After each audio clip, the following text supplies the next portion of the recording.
जरा सोचिए, स्कूल की मैथ्स क्लास के बारे में। बहुत कुछ शायद याद ना हो, पर एक चीज है जो सबके दिमाग में छप सी जाती है। एक राइट एंगल ट्राइंगल और उससे जुड़ा एक जादुई सा फॉर्मूला। हाँ, बिल्कुल यही।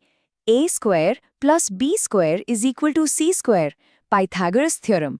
दो साइड्स के स्क्वायर्स को जोड़ो और आपको तीसरी साइड का स्क्वायर मिल जाता है ना? ये शायद मैथ्स के सबसे मशहूर नियमों में से एक है। लेकिन क्या हो अगर मैं कहूं कि ये तो कहानी की बस शुरुआत है, कि ये समीकरण उस कहानी का सिर्फ एक छोटा सा हिस्सा है जो इससे सदियों सदियों पुरानी है। एक ऐसी कहानी जिसकी जड़ें पाइथागोरस के जन्म से भी बहुत बहुत पहले प्राचीन भारत में मिलती हैं। तो चलिए इस मशहूर समीकरण से जरा आगे बढ़ते हैं और देखते हैं कि ज्योमेट्री की इस दुनिया में और क्या-क्या छिपा है। देखिए, ये कोई एक दिन की खोज नहीं थी, ये ज्ञान तो हजारों सालों में धीरे धीरे विकसित हुआ।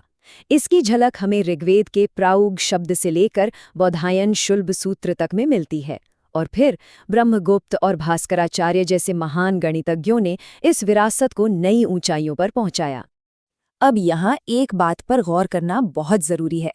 ये जो कथन है, ये बौधायन शुल्ब सूत्र का है, जिसे पाइथागोरस से भी सदियों पुराना माना जाता है। देखिए, इसका मतलब ये बिल्कुल नहीं है कि किसी ने किसी की नकल की, नहीं, बल्कि ये दिखाता है कि ये एक यूनिवर्सल ट्रूथ है, एक सार्वभौमिक सत्य, जिसे दुनिया के अलग अलग कोनों में अलग अलग लोगों ने खोजा। और पता है, यही इस कहानी का सबसे दिलचस्प हिस्सा है। प्राचीन भारतीय गणितज्ञों के लिए ये सिर्फ एक फॉर्मूला नहीं था, नहीं, ये तो एक पूरे टूलकिट जैसा था। एक ऐसा टूलकिट जिसमें ज्योमेट्री की हर तरह की पहेली को सुलझाने के लिए अलग-अलग खास औजार मौजूद थे। तो फिर आइए इस टूलकिट का पहला और शायद सबसे मजेदार औजार देखते हैं। एक ऐसा तरीका जिससे बिना किसी नापजोक के एक परफेक्ट राइट एंगल ट्रायंगल बनाया जा सके। सच कहूं तो ये किसी जादू की ट्रिक से कम नहीं लगता। सोचिए, कोई भी दो नंबर ले लीजिए, मान लेते हैं 2 और 1। अब बस इस रेसिपी को फॉलो कीजिए और बूम, आपको 3, 4 और 5 साइड्स वाला एक परफेक्ट राइट एंगल ट्रायंगल मिल जाएगा। कमाल की बात यह है कि ये तरीका हमेशा काम करता है। इस फॉर्मूले की असली खूबसूरती ना इसकी सिंप्लिसिटी में है। ये सिर्फ कैलकुलेट नहीं कर रहा, ये कंस्ट्रक्ट कर रहा है, ये बना रहा है। इस एक तरीके से अनगिनत पाइथागोरियन ट्रिपलेट्स बनाए जा सकते हैं, यानी ऐसे ट्रायंगल्स जिनकी तीनों साइड्स पूरी संख्याएं हों, इंटीजर्स। चलिए अब देखते हैं कि ये टूलकिट और ज्यादा मुश्किल पहेलियों को कैसे सुलझाता है। मतलब ऐसी सिचुएशंस जहां सिर्फ a² + b² = c² से काम नहीं चलने वाला।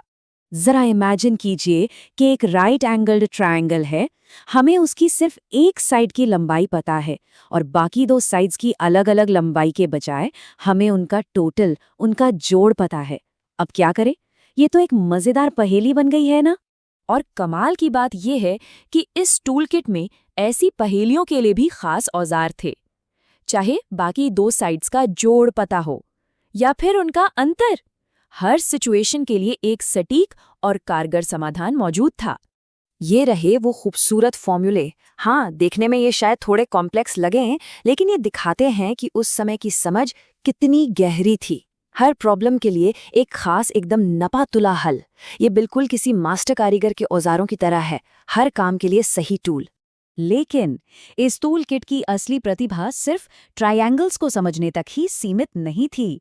नहीं, असली कमाल तो इस बात में था कि उन्हें और बड़ी और जटिल आकृतियां बनाने के लिए एक बिल्डिंग ब्लॉक की तरह, एक बुनियाद की तरह इस्तेमाल किया गया। ब्रह्मगुप्त और भास्कराचार्य जैसे जीनियस गणितज्ञों ने ट्रायंगल्स के प्रिंसिपल्स का इस्तेमाल करके क्वाड्रिलैटरल्स, यानी कि 4 साइड्स वाली आकृतियां बनाने के तरीके खोज निकाले। और सुनिए, ये कोई एरे गैरे क्वाड्रिलैटरल्स नहीं थे, उन्होंने साइक्लिक क्वाड्रिलैटरल्स बनाने पर फोकस किया। अब ये क्या होता है? ये एक ऐसी खास आकृति है जिसके चारों कोने, चारों वर्टिसेस एक सर्कल की बाउंड्री पर एकदम परफेक्टली बैठते हैं। और इसको बनाने का तरीका तो और भी कमाल का है। 2 राइट एंगल ट्रायंगल लिए जाते हैं, फिर एक की साइड्स को दूसरे के हाइपोटेन्यूज से क्रॉस मल्टीप्लाई करके एक बिल्कुल नया साइक्लिक क्वाड्रिलैटरल बना दिया जाता है।